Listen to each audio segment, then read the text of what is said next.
ज्यादा काबिल होना हमारे लोगों का और ज्यादा सुंदर दिखना, वो भी हमारे को अक्सर आघात पहुंचा रहा, नुकसान कर रहा है। लेकिन हम अपनी काबिलियत को बढ़ाएंगे और अपने सौंदर्य को भी बढ़ाएंगे, अच्छे कपड़े पहनेंगे, हमारा भी हक है। ये अच्छे कपड़े पहनने केवल उनको नहीं है, या देखिए पढ़ने से ज्ञान आता है, वो किसी जाति धर्म से बंधा नहीं है। अगर हमारे बच्चे मेहनत करके पढ़ रहे हैं तो काबिल तो बनेंगे। इसमें लग रहा है कि मनुवादी मानसिकता के लोग अभी वो चाहते हैं ना, वो हमारे जैसे भंगी ये एक तो ये है कि वो गंदे दिखे, दूसरी एक और बात है जिस पे आपका ध्यान नहीं गया, हमारे वो ये चाहते हैं कि ये ज्यादा काबिल लोग ना है। अगर इनके ज्यादा काबिल लोग ब्यूरोक्रेट्स बनेंगे, इनके ज्यादा काबिल लोग प्रोफेसर बनेंगे, इनके ज्यादा काबिल लोग टीचर बनेंगे, इनके ज्यादा लोग नौकरी में आएंगे। जैसे अगर यूनिवर्सिटी की बात करें, यूनिवर्सिटी से यूथ का निर्माण होता है। अगर यहाँ ज्यादा काबिल लोग, और वो भी अम्बेडकरवादी लोग अगर प्रोफेसर बनेंगे तो वो बाबा साहब के रास्ते पे चलने के लिए युवाओं को प्रेरित करेंगे। तो और ज्यादा दो चार लोग नहीं समझ रहे, जब ज्यादा लोग आ जाएंगे तो उनको कैसे संभालेंगे लोग। मतलब सीधा सीधा ये कि जय भीम वाला प्रोफेसर ने, जो पूरे अम्बेडकरी आंदोलन प्रोफेसर चलेगा, लेकिन जय भीम वाला नहीं चलेगा। उनको जय भीम वाला, फुले साहू अम्बेडकर की विचारधारा वाला नहीं चाहिए।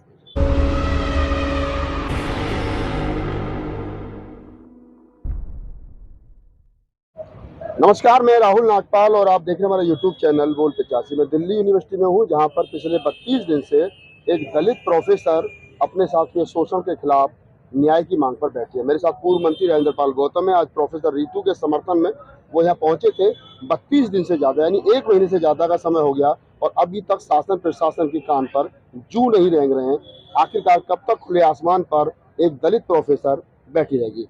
और मंत्री जी आप भी आए, कब तक इस प्रकार से रितु खुले आसमान के नीचे बैठी रहेगी? तमाम लोग आ रहे हैं, अपनी अपनी बात रख रहे हैं, शासन प्रशासन की कान पर अभी तक जू नहीं रह रहा है। देखिए, पहले तो आप एक बात समझ लीजिए, शासन प्रशासन जब तक बीजेपी की केंद्र में सरकार है उस पर जू चलने वाली नहीं है।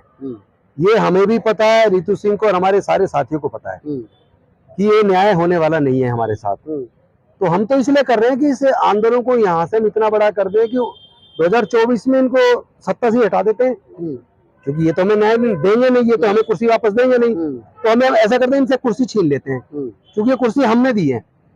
SC ST OBC माइनॉरिटी की जनसंख्या लगभग 88% है और 88% लोगों को न्याय नहीं दे रहे, तो इनसे हम क्या न्याय मांगे? हमने तो खुद गलती करी, इनके हाथ में सत्ता सौंप गए, तो अब इनसे कुर्सी छीन लेंगे हम और फिर अपने आप अपने लोगों को न्याय दे देंगे। आप कह रहे हैं कि सत्ता परिवर्तन कर देंगे, लेकिन एक बात और भी निकल करके आ रही है कि दिल्ली यूनिवर्सिटी में सैकड़ों प्रोफेसर हैं। रितु के समर्थन में कभी लक्ष्मण यादव भाषण दे जाते हैं, कभी रतनलाल जी आ जाते हैं। जो लोग जिन प्रोफेसर के जाति के आधार पर शोषण हुआ, मैं नाम लेकर के कह रहा हूँ, डॉक्टर कौशल पवार, उन्होंने कहा कि मेरे साथ में मैं अनुसूचित जाति की वाल्मीकि जाति से आती हूँ, इसलिए मुझे साथ कोई बड़ा डिपार्टमेंट का हेड नहीं बना रहे हैं। आज उनकी भी यहाँ पर उपस्थिति नहीं है। जब शेड्यूल कास्ट के अपने प्रोफेसर में एका नहीं है, ऐसे में उन लोगों से लड़ पाना टुकड़े टुकड़े कैसा लगेगा?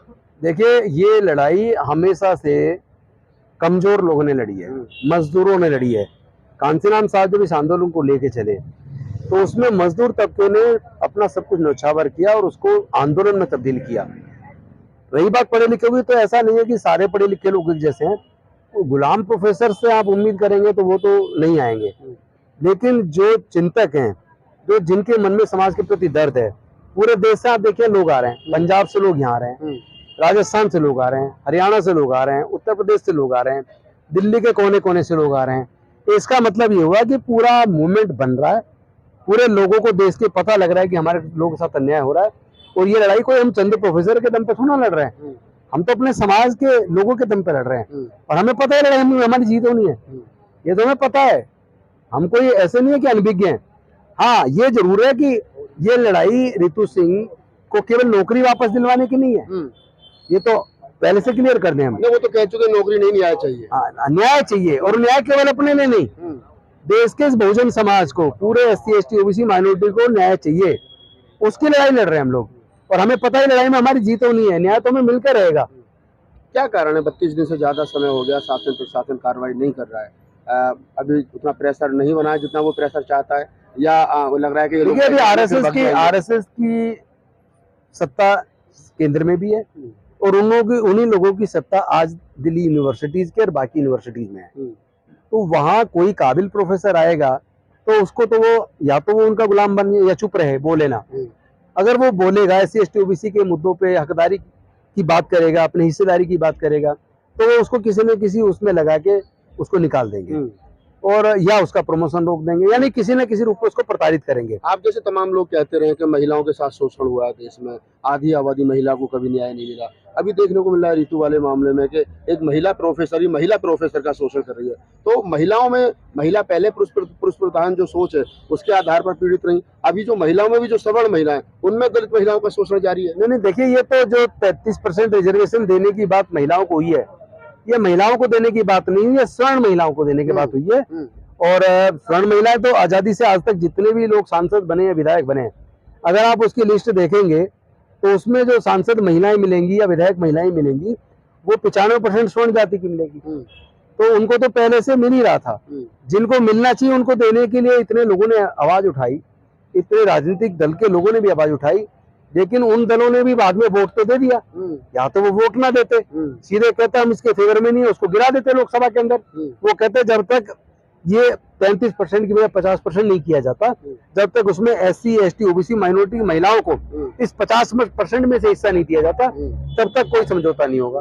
तो ये बिल गिर जाता है लोकसभा के अंदर। आप लोकसभा बिल की महिला बिल की बात कर रहे हो, जो 184 से ज्यादा बताया जाता है कि OBC के सांसद है, 131 के सांसद 350 के आसपास वोटिंग करते 350 के आसपास SC ST OBC और माइनॉरिटी के सांसद हैं। अनफॉर्चुनेटली वो सब पपिट बन गए, उनको विरोध करना चाहिए था, उनको उसके विरोध में वोट डालना चाहिए था, लेकिन अपने पार्टियों के पपिट बन के पार्टियों की वॉइस के साथ चले गए और अपने लोग उनको हकमारी में शामिल हो गए। जो SC ST OBC माइनॉरिटी की महिलाओं को जो हक मिलना चाहिए था उसके खिलाफ जाके उन्होंने वोट कर दिया। इसीलिए तो हमारे लोगों का जो नुकसान हो रहा है वो दूसरे की वजह से नहीं हो रहा, वो उनकी काबिलियत से नहीं हो रहा। हमारे लोगों का नुकसान हमारे लोगों की नाकाबिलियत की वजह से हो रहा है, उनकी गद्दारी की वजह से हो रहा है।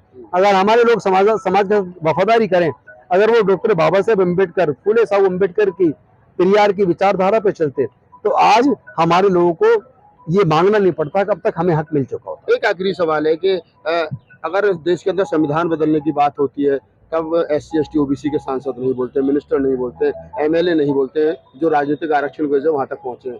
अगर महिला बिल की बात होती है, आरक्षण बिल की बात, रिजर्वेशन बिल की बात होती है, तो उसमें भी आंख बंद करके वोटिंग कर देते हैं।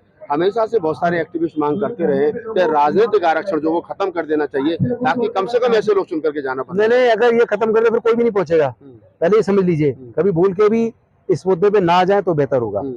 अभी जो हिस्सेदारी मिल रही है उसमें से अब कुछ मंत्रीगण खुल के बोल रहे हैं। आपने देखा उदयनिधि स्टालिन ने कोई बात कही तो प्रियंक खड़गे जी ने भी कही, और उधर और भी राजनीतिक पार्टी के लोगों ने कही, ए राजा ने भी कही, और बहुत सारे सांसद, विधायक और मंत्रियों ने बोला है कि जो उन्होंने बोला है वो बिल्कुल सही बोला है। जो गलत चीजें हैं जिससे SC ST OBC का नुकसान होता है, जिससे महिलाओं का नुकसान होता है, ऐसी चीजों को खत्म हो जाना चाहिए।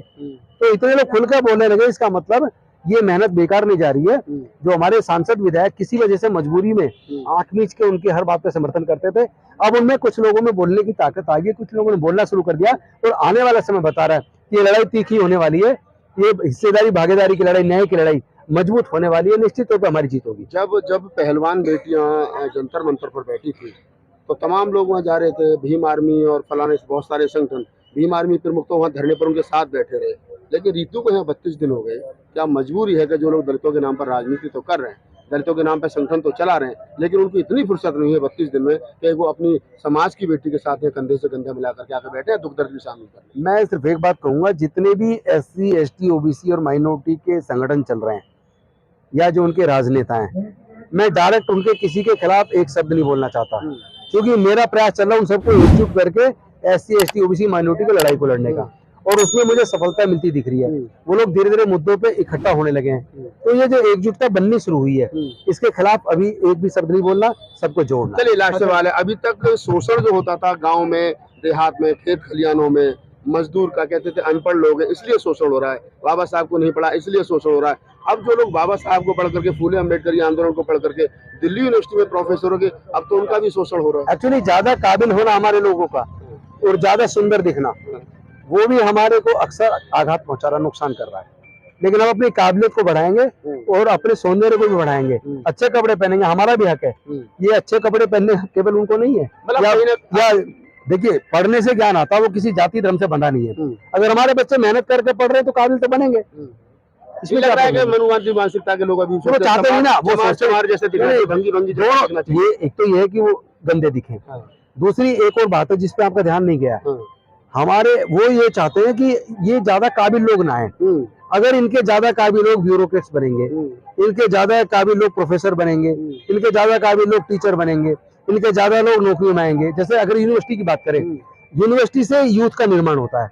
अगर यहाँ ज्यादा काबिल लोग, और वो भी अम्बेडकरवादी लोग अगर प्रोफेसर बनेंगे तो वो बाबा साहब के रास्ते पे चलने के लिए युवाओं को प्रेरित करेंगे। तो और ज्यादा दो चार लोग नहीं समझ रहे, जब ज्यादा लोग आ जाएंगे तो उनको कैसे संभालेंगे लोग। मतलब सीधा सीधा ये कि जय भीम वाला प्रोफेसर नहीं चाहिए, फूले अम्बेडकर आंदोलन वाला हाँ। प्रोफेसर चाहिए। प्रोफेसर चलेगा, चलेगा, चलेगा, हाँ। लेकिन जय भीम वाला नहीं चलेगा। उनको जय भीम वाला, फुले साहू अम्बेडकर की विचारधारा वाला नहीं चाहिए।